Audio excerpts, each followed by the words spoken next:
PM drivers. Would I rather be feared or loved? Easy, both. I want people to be afraid of how much they love me. Matt Skraby wraps up a full day of live and local sports talk. And that is the whole problem with aliens.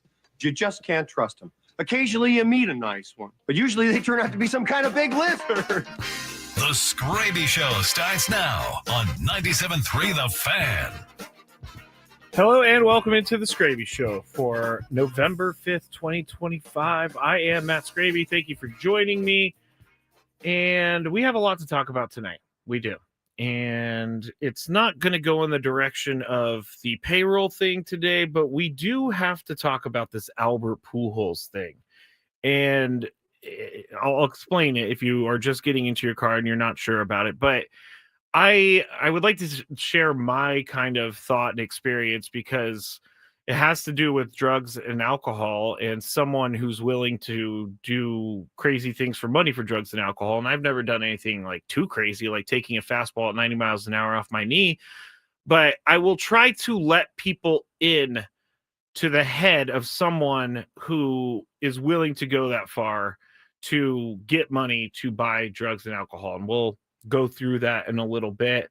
We'll also talk about the college football thing I was going to talk about last night. Hugh Freeze being fired from Auburn just really has taken my not my love for college football, because that hasn't been there for a very long time, but these firings and the amount of dead money they're paying and the amount of money they're paying these guys to go the other way, it just has really taken the fun out of everything. It really has, because now you got the Louisiana governor involved with LSU and their coach. And so I feel like things have just become too crazy. And so I like watching football. I'm watching the Maction game right now between Toledo and Northern Illinois. But when it comes to the business of college football, I just can't. I can't get past certain things. So we'll talk about that as the show goes along. And also, I have an announcement for a special live show that I'm going to be doing next week. So stick around for that. But I wanted to tell people about a new endeavor that I am doing. And I'm not leaving 97.3 The Fan or anything like that. I'm still going to do all my jobs on 97.3 The Fan. But I'm also going to be a podcast producer for another news organization in town. And I started last week, and I am having so much fun doing it so far. But the reason you may have heard me be so flustered today is because I'm trying to figure out this new schedule of mine. And it's on Wednesdays and Thursdays. It's basically a 9 a.m. start to my day downtown. And then I come here and then I go home after the Skraby Show. I'm not complaining about the amount of work. I'm just trying to figure out how I need to do things so that I'm more prepared for the show, so I'm not feeling like I'm unprepared. Now, there were some things today during the show that I did not cause, like the random EAS test and all of that. But still, I did not have a great show. So I am letting everyone in on this as kind of an excuse, I guess. But I have been working with the Voice of San Diego. Their mission is simple: investigative journalism for a better San Diego. So they've had a podcast for a really long time, and they're trying to up the podcast, and they're trying to, get more people involved in the podcast. And so they've seen what I've done here on YouTube on 97.3 The Fan, and they posted a job. I applied and ended up getting hired. So I'm very excited about that. It's the people that work there are great, and they really do care about San Diego, and they really do want to do good, they really do want to bring you great investigative journalism here in San Diego that you don't really find anywhere else. And so I'm learning this whole thing. I'm learning new topics and things like that. But if you're curious about the podcast or anything like that, go to voiceofsandiego.org. There's a podcast tab at the top. It's the VOSD podcast. And I've only been there for one of them. So that the last one, we talked about water rate hikes, which is important to everyone. So I'm learning new things as well locally, the local political scene. I'm learning a little bit more about it and how it works and all that stuff. But it's been an eye opener, and it's been really nice to be able to work with other people who are, passionate about bringing news to the people of San Diego. And so I'm looking forward to seeing where this goes. But basically, that's why I am feeling like I'm a chicken with my head cut off today, because I'm just trying to balance out this schedule. But I will, if you're following me on social media and stuff, I'll put out some of the clips and things we do as we go along. But it's a really, really good news source for San Diegans, and it's from people that are, very involved in San Diego. So I know that people like that. And yeah, but I'm still going to stay here. I know for some people that's probably not the greatest thing in the world for them, but I'm going to be doing both now, and I think it's going to be awesome. It's going to be a good challenge for me, and I'm ready for it. Clay says, Skraby, I wish you best in your new endeavors. Thank you. Oh, the best in your new endeavors. Thank you. Again, not going anywhere. Not going anywhere. So let's get into this Albert Pujols issue that is happening. There was an article in The Athletic posted this morning. And so the title of the YouTube today, by the way, if you want to watch the show, you can. Facebook 97.3 The Fan, at The Skraby Show on YouTube, and then 97.3 The Fan on YouTube as well. On X, it's at Matt Skraby, and you can watch it there. So we, this, I titled the YouTube, Is It Bad the Padres Don't Have a Manager Yet? And I titled it like that because I think people are starting to feel that way. I'm kind of thinking, like, what's going on? I'm not someone who is thinking that they're making a mistake by waiting too long. I want them to make the right decision. I want them to be careful with this decision, because I've said this before on this show, but this is probably one of, or the biggest managerial hires for the team. And I think that the fact that they haven't hired anyone yet is telling me that they're ready to make the right hire. And then I saw this news story this morning, and I thought maybe kind of sort of this might be holding things up. I don't know. I want people to know that I don't have any insight into this, and Tony doesn't have any insight to it as well. But it all has to do with Albert Pujols when he was with the Angels, and it was brought to light in the trial for Tyler Skaggs. The family is suing the Angels, but they put this in there, and we talked about Mike Trout a few weeks ago and how he testified, and he said that he had heard that Eric Kay, the communications director, he had heard that he was, trying to do crazy stunts for money. And then there was more information today brought up in court. And here is what was said. And it's from the Skaggs lawyer, Daniel Dutko. And there was a couple videos that were presented in court today. And here's where Albert Pujols comes in. The Albert Pujols, I'll just read the article. Quote, the other video was of him taking a 90-mile-an-hour fastball to the knee as superstar Albert Pujols egged him on. This was one of the various horseplay dares in exchange for money, was testified.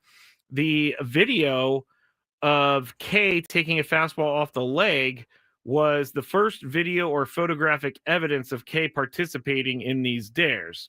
In the video, Pujols is visible instructing Kay to, quote, stand like this, boom, take it like a man, end quote. The Athletic reached out for comment from Albert Pujols, but they didn't get anything back. So the situation is kind of strange because you have a communications guy who is going around to players And I don't know how it came up. I don't know how I don't know if Eric K went to the players or if the players knew that he was willing to do crazy things for in exchange for money. And then he was going to turn around and spend that money on drugs and alcohol and just bad things in general. But from what I've been reading, and I've been trying to read more, and so if something else comes out, I will for sure talk about it. But it seems to me like this was done with the Albert Pujols, at least this one incident. It was done before everybody knew what he was using the money for. And if you are someone who's sitting out there thinking, like, why would Albert Pujols do this? Why would a baseball team do this? Why would a communications director do this? Well, we know why the communications director did it. But I think from over the years, I've heard stories from Tony off the air about things that have happened in clubhouses. And this does sound like something that happens in a major league clubhouse. Now, if Albert Pujols knew that he was going to take the money and go buy drugs with it, that would be a totally different story. But from what I can tell is that as soon as someone went and told Mike Trout about what he was using the money for, Mike Trout went and talked to Eric K. So I said this a few weeks ago, but Mike Trout is handling this very well and has handled it very well. He did the right things. He went and he talked to the person, but we have to figure out, and I'm not saying this is holding up any hiring process, but I can see the Padres kind of like, where is this going to go? Because you don't want to hire someone and then have all this bad stuff come out about what they possibly did. So I think they're probably doing their due diligence and trying to figure out exactly what happened. But in the case of Albert Pujols, I don't think this is something that should stop him if indeed this was the one incident, or if he didn't know where the money was going to be spent. I would say that this is just what baseball players do. I really, I believe that. I can't remember what player it was. And this is some of the things that they would do is there is like a sock container that everybody uses. They pull socks out of it, I guess. But one of the players used to use it in the bathroom and then put it back in there. And so people would pull out those. I think that's much worse than what Albert Pujols did, because that's disgusting. But those are the type of things that people do during a baseball season. It's a very, very long baseball season. They have lots of time. So I got a message this morning saying, do you think this is why it's holding up the managerial process? And I said, I'm not sure, but I would think that there's some pause once they found this news, and then they would have to investigate it and wait for things to play out. Clay says on the chat, they may be trying to be sure that there will not be any lingering distractions away from the clubhouse and the team. And they should. They should do their homework on this. And it seems like they are doing their homework on this. But I don't know that this is enough to take Albert Pujols out of the running. I'm not even talking about whether or not I want Albert Pujols as the manager. But this one story, it does not, to me, mean that he cannot be manager of the Padres anymore. Is it a great look? Probably not. Probably not. But again, this is what baseball players do to pass the time. They play stupid games. They just have to waste a ton of time. And think about like rain delays, how long that takes for things to sometimes you're sitting there for 4 hours doing nothing. So to me, if I take what I've learned today and use this, I don't think it's enough for me to want to turn away from Albert Pujols. Again, it would change if we found out that he knowingly gave Eric K money because he knew where that money was going to go. If he knowingly gave them money knowing that it was going to go to drugs, then I have an issue with that. But Max says something that I think, it crossed my mind too. Pujols sounds like a frat bro. He does. I think a lot of baseball players would sound like a frat bro. But that's the news today. And answering my YouTube question, is it bad the Padres don't have a manager yet? Answer is no, it's not bad. It's not bad because everything is going to be okay. Dominic says that would mean they're all in on Pujols. Otherwise, they wouldn't care and they would move on. That is true. That is true. We haven't really seen any news be released since that news that they had a 9-hour interview last week. So you don't have 9-hour interviews if there isn't serious consideration for it. And you think about that. A 9-hour interview. I'm nervous. I was nervous when I went to do the Voice of San Diego interview. And that was only 30 minutes. 9 hours? You talk about everything in 9 hours, but man. Chris says, if Padres don't hire Pujols, there's going to be a lot of question on Pujols' involvement or knowledge of the incidents. I don't disagree with that. And if he was involved and they find him to be involved, then I don't have any issues with them turning away from it, which is what they should do. But as of now, it's not enough for me to turn my back on Albert Pujols. Again, this is not me advocating for him to be the manager or not. I have in the past said it would be great for him to be the manager because it would make everything fun. Padres would be talk of the sports news around the country for a week, maybe a couple days actually, because things move so fast. But with a future Hall of Famer like him as the manager, there's going to be interest. And I think it would be fun and interesting to have him as manager. I don't know what he would do, but I have a feeling that it sounds like from the little clips that I've heard from Matt Holliday said that Albert Pujols and Yadier Molina are a package deal. That could work. If he surrounds himself with smart people, I think that he could do it. I think he could. He has enough baseball knowledge. Come on. He's been playing the game his entire life. He's managing Dominican Republic's team. So there is some experience there. But I haven't really heard any other names than the ones that we have talked about, which would be Nick Hundley, Ruben Niebla, Albert Pujols, and I heard Ryan Flaherty. Don't know if Ryan Flaherty is involved. I don't know. But there has been very little news in the last week about this. So that is slightly strange. But I have a feeling it's all going to come to a head very soon. I can't say it's this week. I would rather have it be this week so we could talk about it and move on. But if it's next week, I think if we get to the winter meetings and they don't have a manager, then maybe there's a little bit of an issue. But as of right now, I don't think it's enough of an issue for us to panic.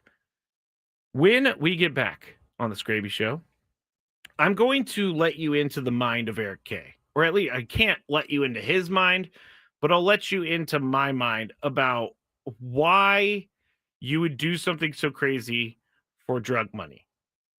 So stick with me. Skraby Show, 97.3 The Fan. What makes Crystal Geyser Alpine Spring Water different? We always bottle our Alpine Spring Water less than 1.5 miles from the spring source, and all our bottles are made with 50% recycled plastic from our own recycling plants. Crystal Geyser, bottled at the spring source. At Navy Federal Credit Union, we celebrate veterans of all branches and their families on Veterans Day and every day of the year. And our legacy is built on our commitment to military families and veterans we've proudly served for over 90 years. Because their unique experiences and contributions are what inspire us to serve them. And this Veterans Day, we're proud to continue supporting veteran success beyond finances. That's why we're partnering with Travis Manion Foundation's Veterans Day of Service campaign, connecting veterans and families of the fallen with local volunteer opportunities. We also want all veterans to know your service opens the door to exclusive benefits for you and your whole family. And when you join Navy Federal, you can share access.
All right, my camera was all turned around. Just been one of those days, everybody. Just been one of those days. I got a text in the break, and it was about the Albert Pujols situation. And they said, we need a boss in that clubhouse. Someone who's going to get stuff done, demand respect. I'm not sure that a frat boy is it. And I wanted Pujols to be that guy, but I feel different now. And I know that there are people who are going to feel different. I know that there are people who are going to look at this news of Albert Pujols and say, man, I don't know if he's the right guy for the manager of the Padres. I don't know that I want someone who is, horsing around all the time. I don't want someone who's horsing around being in charge of this team. And I understand why people would feel that way. I do. I understand people would feel that way. But I do also understand that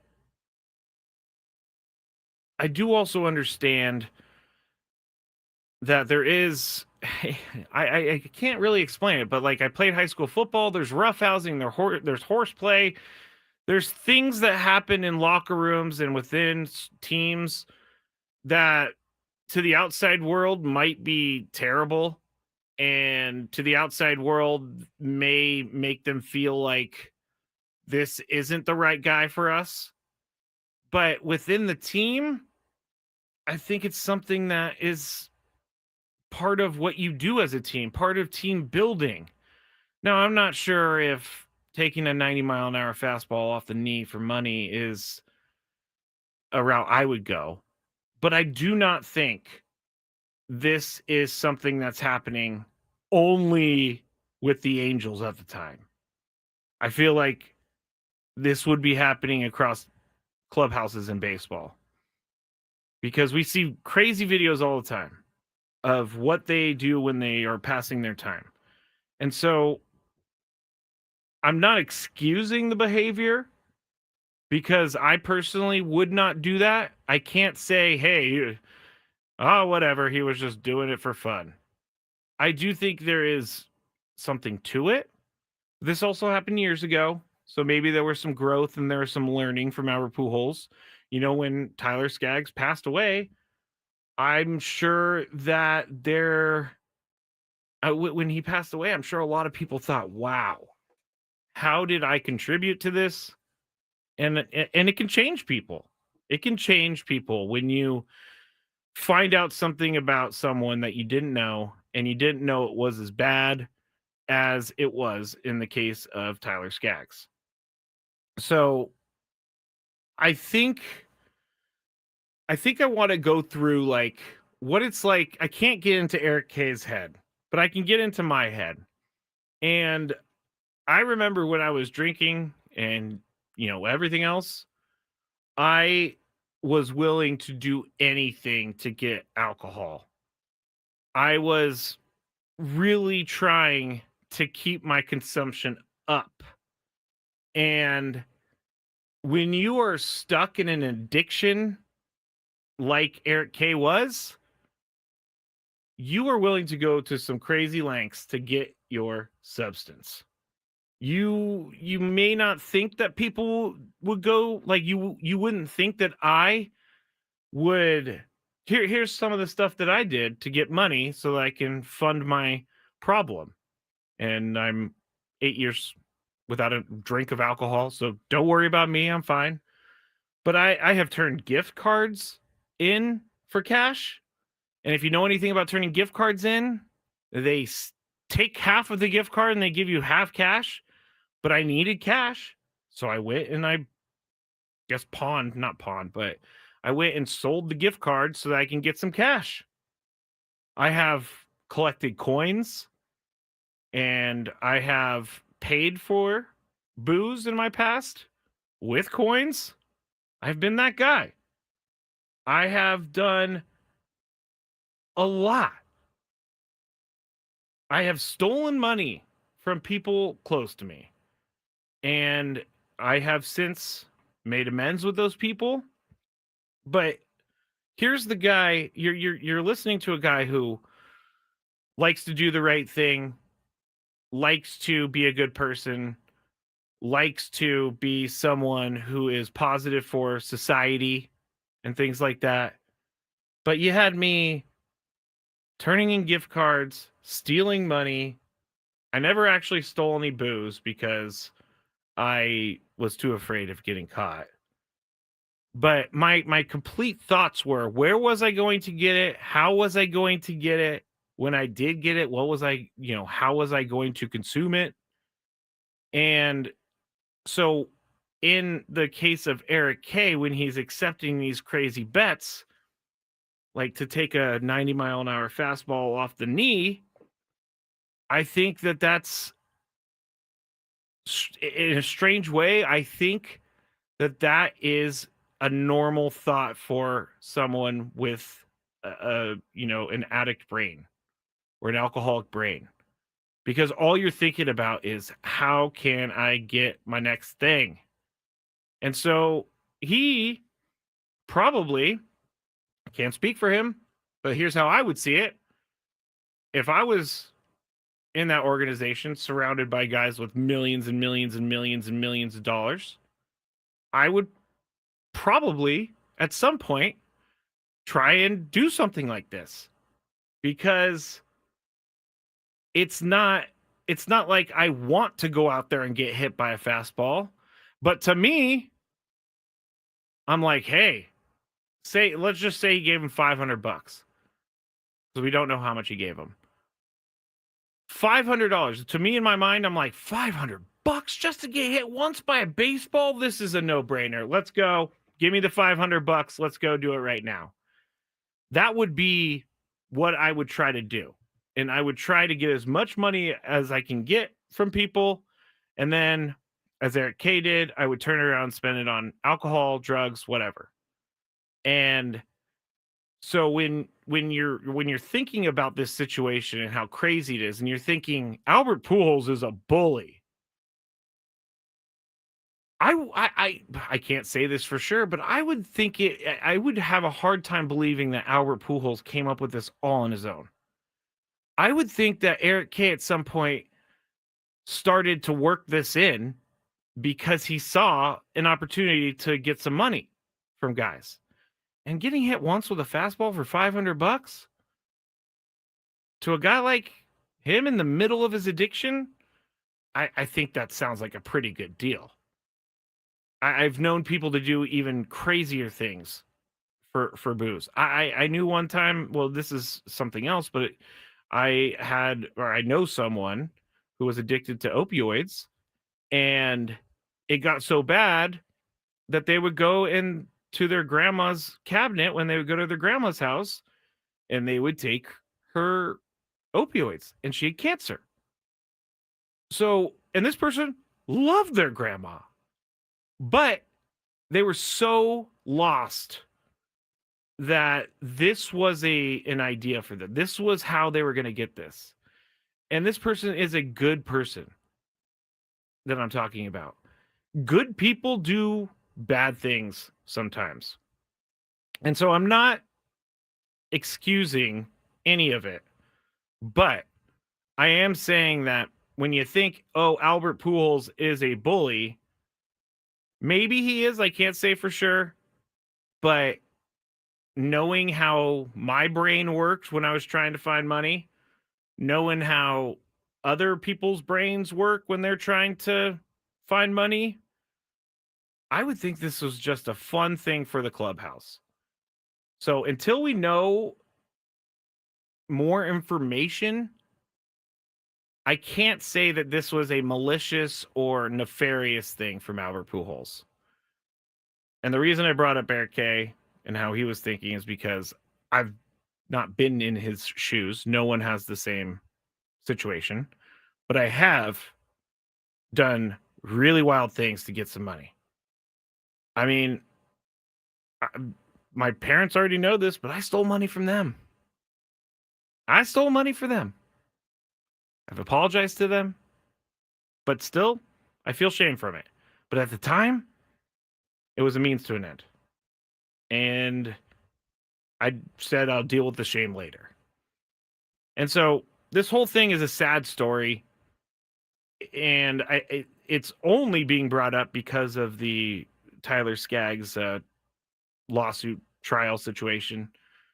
But when we think about what happened, just know that the people involved trying to get money for drugs, they were playing right into this. They weren't doing this against their will. And to have access to millionaires like they did, it probably was a pretty easy call. I don't know what else they did. So again, if there's more that comes out, I will talk about it. But this to me is just horseplay. And if Albert Pujols knew where this was going, if Albert Pujols knew that it was going towards drugs, then that's wrong. But if it's just horseplay, if it's just friendly stuff between dudes being dudes, then I think it's not as big of a deal as we think. All right. When we get back on the Skraby Show, I have an announcement for a live broadcast, not on the air, but it's going to be on YouTube. It's going to be a YouTube live, and I'm going to try to solve a Rubik's Cube. So I'll tell you when that's going to be when we get back here on 97.3 The Fan. Quinn and Chris.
don't know if anybody has heard this band. I'm sure people have heard this band. I don't know why I started like that. Excuse me. But this just sounds like an Avenged Sevenfold song. It's not. It's just some random bed that I get from our little computer system that we're allowed to use. But it sounds like a really fun Avenged Sevenfold song. I'm Matt Skraby. This is the Skraby Show, 97.3 The Fan. We have a Daily Gripe coming up. We also have this announcement coming up, and then I'm going to get into this college football thing real quick. But let's start with the announcement. And it's been a while since I originally accepted this challenge, but I'm going to be doing a Rubik's Cube on YouTube Live, and it's going to be next Thursday, November 13th at 5:15 p.m. So I'll send out the link and stuff. But here's why I'm doing this. Because, I brought this up. I remember now. There was a kid, I saw a video of a kid doing a Rubik's Cube in like less than 2 seconds. And so I said, there is zero chance I could even do a Rubik's Cube in 45 minutes. And then someone on the chat said, you should do a YouTube Live. And I can't remember who that person was. I wish I was able to remember who told me about this. But next Thursday, November 13th, 5:15, I'm going to be putting a 45-minute time limit on it. Excuse me, everything's been so weird today. Now my throat's all of a sudden going. But I don't know how this is going to go, because I started messing with the Rubik's Cube over the weekend, and I've watched YouTube videos on how to solve a Rubik's Cube. I even downloaded the Rubik's Cube guide to it, and I don't know how it's going to go. But I'm putting the 45-minute time limit on just because I don't want to sit there for 7 hours and end up not being able to solve it. So if I do this and I hit the 45-minute limit, then I'm just someone who can't solve a Rubik's Cube. Katrina said it's 100% flying across the room at some point. Possibly when I get to the 45-minute mark. But November 13th, 5:15 on the Skraby Show YouTube, I will be doing it. And everybody can join in. They can chat. They can ask questions. We can talk. We can do whatever. But I'm going to try to do the Rubik's Cube. Bernice. Hey, Bernice. Bernice says, you should challenge Tony. There's zero chance that he would want to do that. Maybe. No, he wouldn't want to do that. I don't think so, at least. Do you think he would want to do it? I don't think so. Because he wouldn't want to be... Tony, I don't think would want to know that I can't do a Rubik's Cube and he can't do a Rubik's Cube. So, we'll see.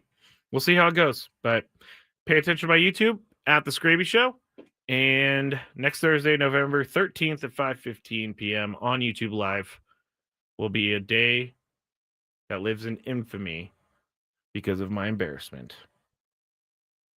All right, we still have the Daily Gripe, but I wanted to talk about this college football stuff real quick because Hugh Freeze, Auburn's coach, was fired over the weekend, and his buyout wasn't that big of a deal.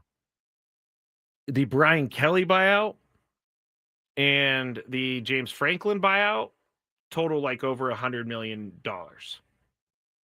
And that's where I'm having an issue.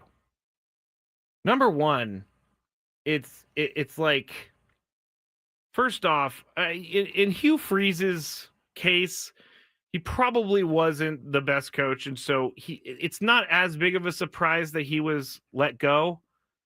I do think it's a massive surprise that James Franklin was randomly let go after they lost like a couple games. And I think LSU let Brian Kelly go because LSU football is massive. It's very important. And also the governor got involved with the LSU football. But it's college football. And it doesn't sit well with me that there's so much money being passed around by other people And yes, they're trying to get players money with the NIL, and they're trying to do things to pay players, and I think that's a good thing. But when I see someone getting paid $50+ million to go home, it kind of makes me sick is too much of a phrase, but it just makes me turn away from the college football game and think, man, there's nothing here for me. College football before was, and I'm not trying to be the get off my lawn guy. College football before was, you get a head coach and you try with that head coach for as long as possible. And then sometimes you have to move on. I get that. But I really, really, really, really don't like that coaches are just fired for losing a game. And here's what I also don't like is now if the boosters aren't happy with you, you'll get fired. And I guess boosters can be looked at as investors. And so if you're not repaying your investment to the boosters, then I get it. If you're not winning, you're not producing anything for the people that gave money, the boosters.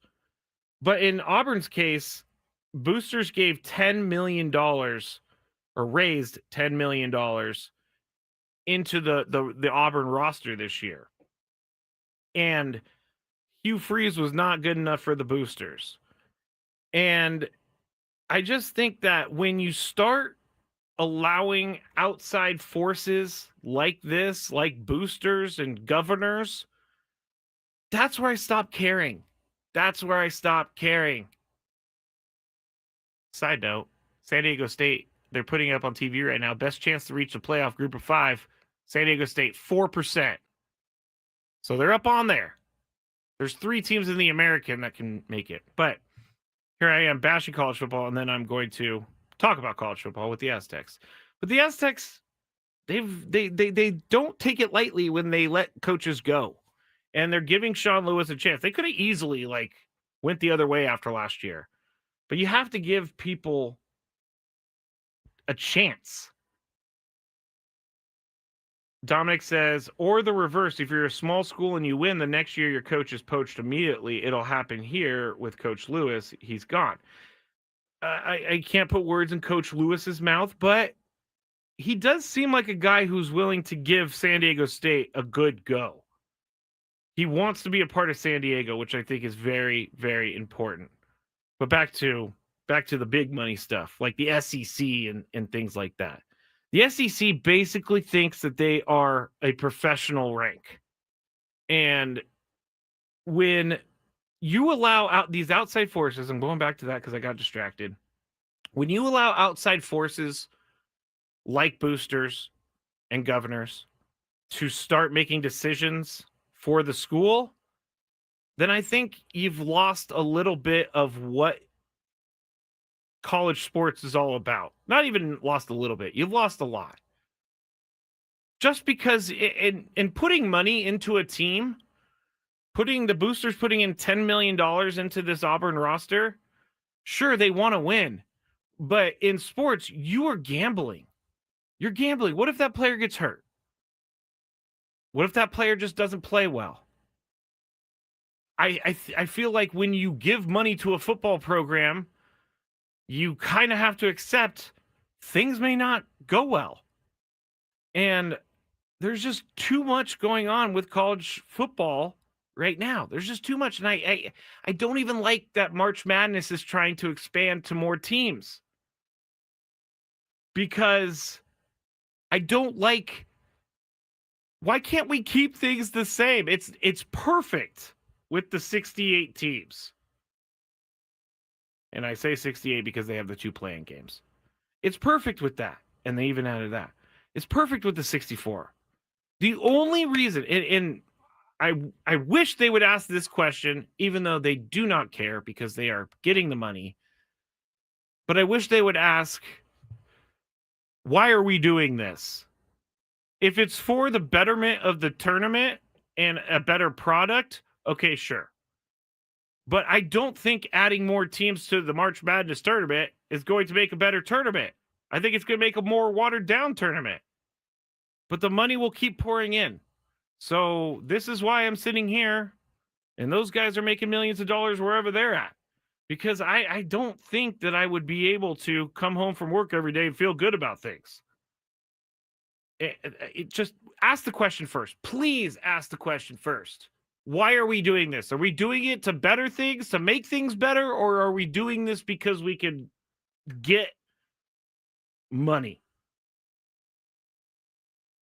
On the chat, Franklin had 11 years at Penn State. No, I get that, and I should have separated that. They didn't give up on James Franklin, but they did sign him to a contract extension, and they did end up firing him knowing that they were going to owe him a bunch of money. So Franklin, in that case, he wasn't fired because he was not getting it done early on in his tenure.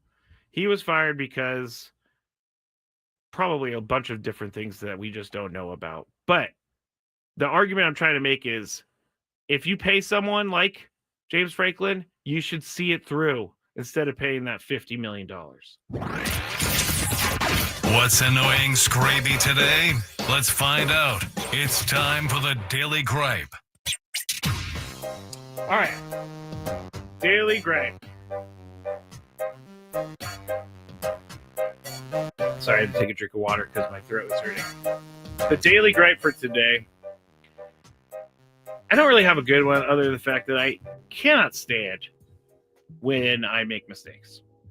I cannot stand when I make mistakes, and I made lots of mistakes today. And there were some bugs in the system as well. So I'm going to be better tomorrow, and I'm going to come back with a smile on my face, and we are going to have a good day tomorrow, mistake-free. Remember, Rubik's Cube Challenge, November 13th at 5:15. I will put up a YouTube live. I will share the link. Be there or be square. Tomorrow, back at 2 p.m., Gwen and Chris, 97.3 The Fan. Thank you very much for listening tonight. I hope everybody has a good, safe night. Talk to you on the Skraby Show on Friday. Have a great night.